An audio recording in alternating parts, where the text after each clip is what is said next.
Bloch कौम रूह ज़मीन पर अचानक वारिद होने वाली कोई नई कौम नहीं, बल्कि आज से सैकड़ों साल पहले लिखी जाने वाली किताबों में इनका जिक्र मिलता है। बलोच अपने रहन सहन, लिबास और तहजीब व सकाफत में अपने इर्द गिर्द मौजूद तमाम अक़वाम से बहुत मुख्तलिफ हैं।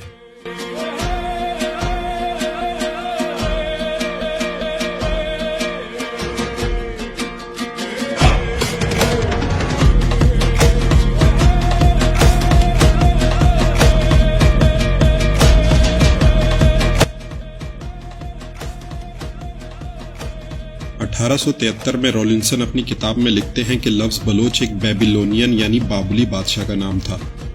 डेम्स 1904 में लिखते हैं कि लफ्ज़ बलोच के मायने हैं ताज खुरूस, जो 6वीं सदी में बलोच सिपाहियों का लोगो था।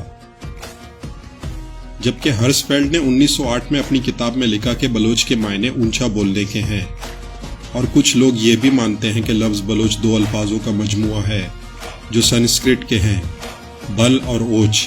बल के मायने हैं ताकत और ओज के मायने हैं आला, यानी आला ताकत वाले लोग। 10वीं सदी में फारसी अदब के मायानाज शायर अबू अल कासिम फिरदौसी ने भी इस बात की तस्दीक की है कि ताज खुरूस बलोच सिपाहियों का कौमी लोगो था। हिंदुस्तान की तारीख में बलोचों का जिक्र कुछ यूं आता है कि हिंदुस्तान के बादशाह नागा बाता ने एक ताकतवर फौज के हमले को नाकाम बनाया था। इस फौज का नाम वलाचा मलिचास लिखा गया है। हिंदुस्तान के मशहूर आर्कियोलॉजिस्ट बंदरकर के मुताबिक वलाचा मलिचास के मायने हैं खारिजी बलोच। यहाँ जिस फौज का जिक्र है वो बनु उमैया की फौज थी और सिंध फतह करके आई थी। जी हाँ, ये मोहम्मद बिन कासिम की फौज थी जिनका ताल्लुक हल्ब से था। आज भी मकरान कोस्टल हाईवे और सिंध के मुख्तलिफ इलाकों में इन शोदा की कब्रें मौजूद हैं और इन कब्रों में बहुत सी ऐसी कब्रें हैं जिनमें बलोची नाम दर्ज हैं।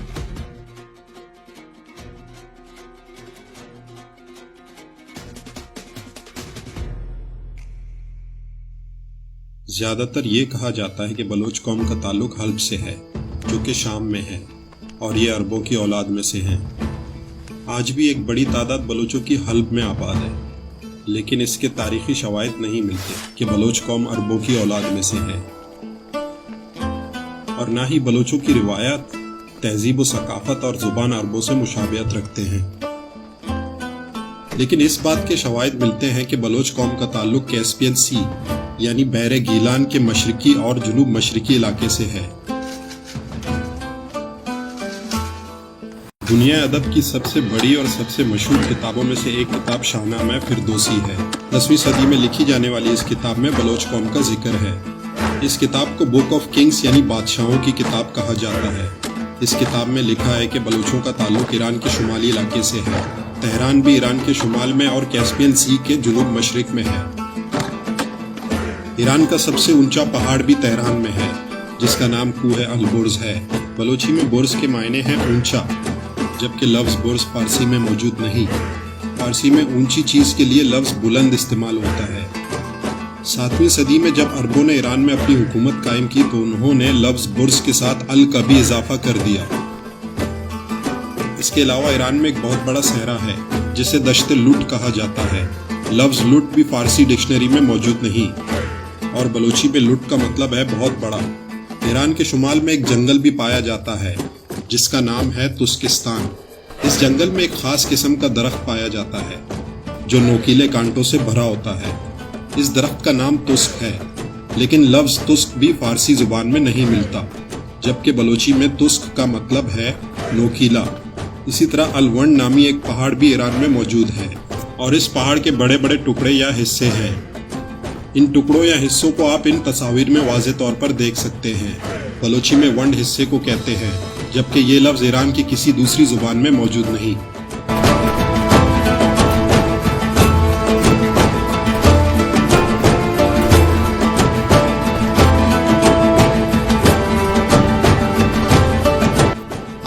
पाकिस्तान में हर जगह एक तुर्किश ड्रामे के चर्चे जुबान ज़दे आम हैं। इस ड्रामे ने साबिका तमाम रिकॉर्ड तोड़ डाले।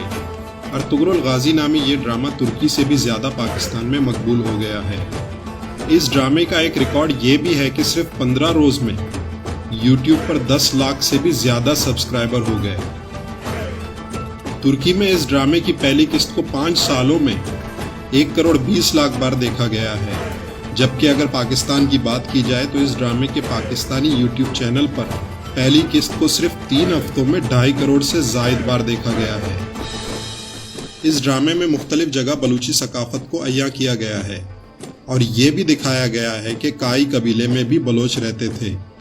इसके अलावा हल्ब में भी बलोचों को दिखाया गया है। तारीख की बहुत सी किताबों से इस बात के शवाहिद मिलते हैं कि बलोच सैकड़ों साल पहले हल्ब में रहते थे।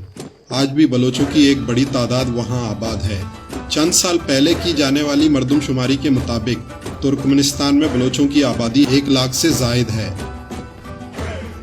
जो कहीं से हिजरत करके नहीं गए बल्कि वहां के आबाई लोग हैं। तुर्कमेनिस्तान भी कैस्पियन सी के साहिल पर है। वाज़े रहे कि कैस्पियन सी एक समंदर नहीं बल्कि दुनिया का सबसे बड़ा झील है।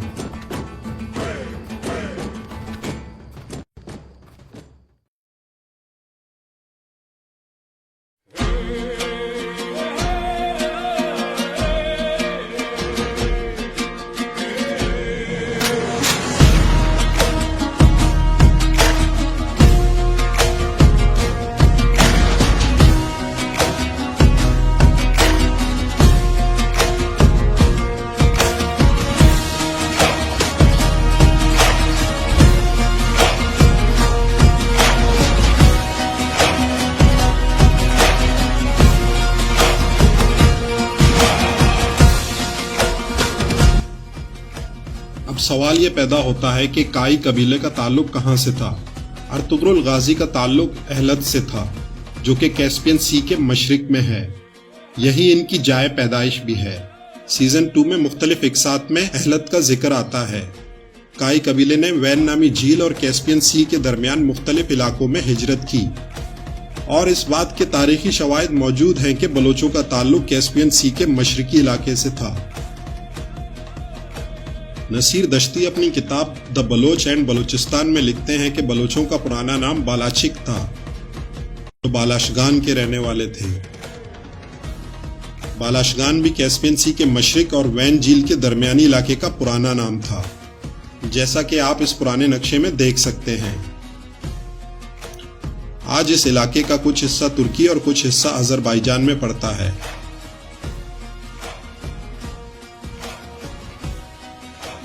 यानी अर्तगल कबीले का जिस खित्ते से ताल्लुक था उसका पुराना नाम बालाशगान था। जब बलोचों ने ईरान की तरफ हिजरत की तो फारसियों ने इन्हें बालाच का नाम दिया, जो बाद में तब्दील होकर बलोच हो गया। इसके अलावा अरबों ने इन्हें बलोच कहा। आज भी अरब इन्हें अल बलूशी कहते हैं। आज भी बलोचों में बालाच नाम बहुत आम है। इसके अलावा बलोच कौम में बालाचकी या बालाचिक लफ्ज आज भी बलोच कौम के लिए इस्तेमाल होता है।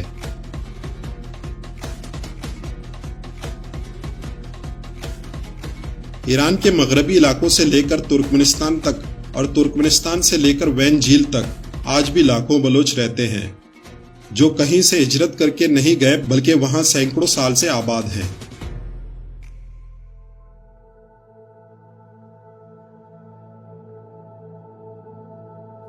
ईरान की कदीम सल्तनत दुनिया में सुपर पावर का दर्जा रखती थी।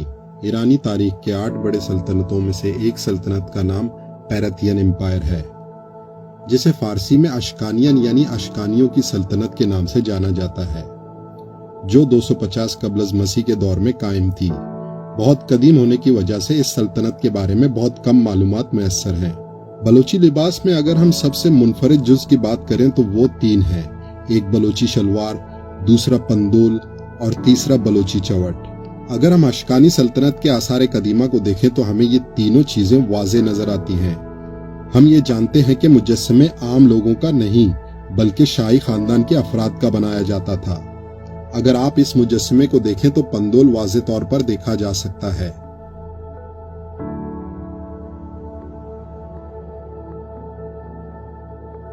اس کے علاوہ مختلف مجسموں میں شاہی خاندان کو بڑی شلواریں پہنے ہوئے دیکھا جا سکتا ہے۔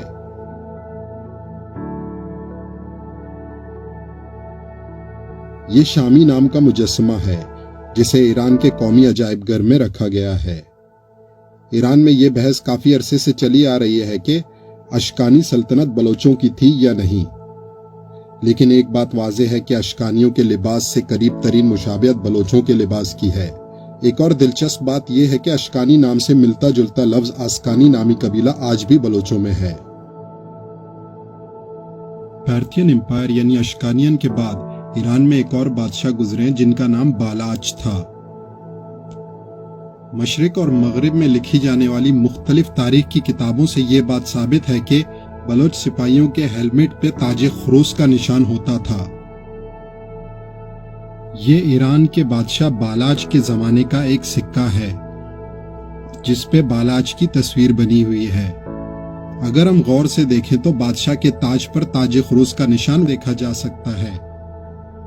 ہم جانتے ہیں کہ عربی زبان میں چے نہ ہونے کی وجہ سے چے کی جگہ شین کا استعمال ہوتا ہے۔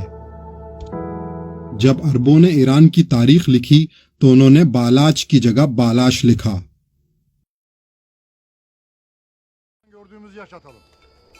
10ویں صدی میں پیدا ہونے والے ایران کے قومی شاعر، فارسی ادب کی تاریخ کے سب سے عظیم شاعر، دنیا ادب کی سب سے عظیم کتابوں میں سے ایک کتاب شاہ نامہ یعنی بادشاہوں کی کتاب کے مصنف ابو القاسم فردوسی کے بلوچ قوم پہ لکھے جانے والے ان اشعار کے ساتھ میں اس ویڈیو کا اختتام کرنا چاہوں گا۔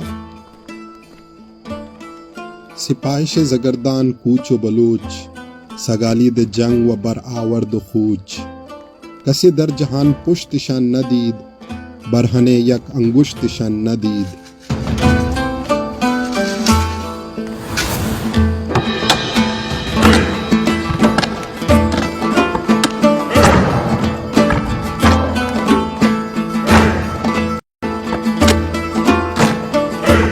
ان اشعار کا اردو میں ترجمہ کچھ یوں بنتا ہے: ہر آن دشمن سے لڑنے کو مرنے کو رہتی تھی تیار، وہ دلیر فوج بلوچ جس کا خالی جاتا تھا نہ کوئی وار، بے باک اتنی کہ عدو نہ دیکھ سکے کبھی اس کی پشت، پرحجاب ایسی کہ آتی نہ تھی نظر ایک بھی انگشت۔